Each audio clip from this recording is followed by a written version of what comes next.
Hey everyone, Bradley tuning in, coming at you with another video. I want to share with you how to prevent someone from climbing in your bed during an open house. It sounds crazy, but it does happen. Now, leave in the comments below. Let's have a little bit of fun with this. What is the craziest thing you could think of that someone would do in your home during an open house that we want to make sure we prevent? And before I get started in giving you some of these stories, my name is Bradley Watson. We do these videos every week, local to the GTA real estate market. We share tips and tricks to keep you up to date. And I find this one is fascinating. In fact, it's inspired by a Toronto Star story that came out last week that talked about someone who came home and found their bed sheets were in complete disarray. And they were suspecting that someone may have slept in their bed, slept, quote unquote.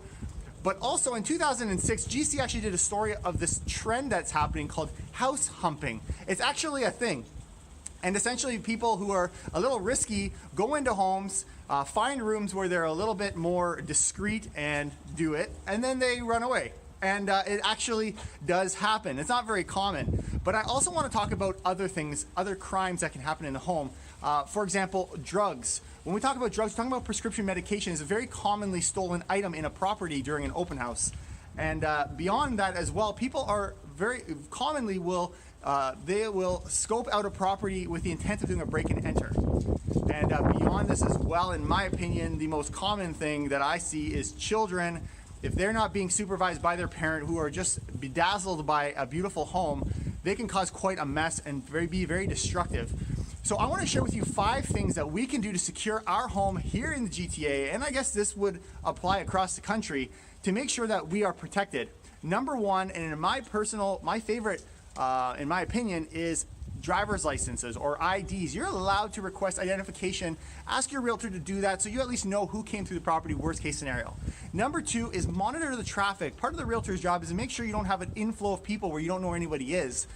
But if you do have a high traffic property, maybe you're expecting a big rush, maybe request a second agent, 2 or more realtors to be on site to supervise to make sure your home is protected in that way. Number 4, as well, we're able to have home cameras. I'm seeing this as more of a common thing for listings in general. The only thing we need to make sure of is that we're disclosing that you will be on camera, but it is very common. So be careful when you enter a home as a buyer as well, what you say, because you don't know who or what is watching. Or number 5, when it comes to open houses, maybe we don't even do one. More and more people are saying, you know what, open houses aren't as useful as they could be, and they're opting to not even do them. In fact, many times it's just nosy neighbors, which is true, and it assists the realtor. It's ultimately up to you. It is marketing your property, but maybe we don't even do it given the concerns that we have today. I'll see you guys next week. Don't forget to leave a comment down below. What is the craziest thing you can think of someone doing to your home during an open house? I'll see you next week with more tips and tricks. Take care and keep it real.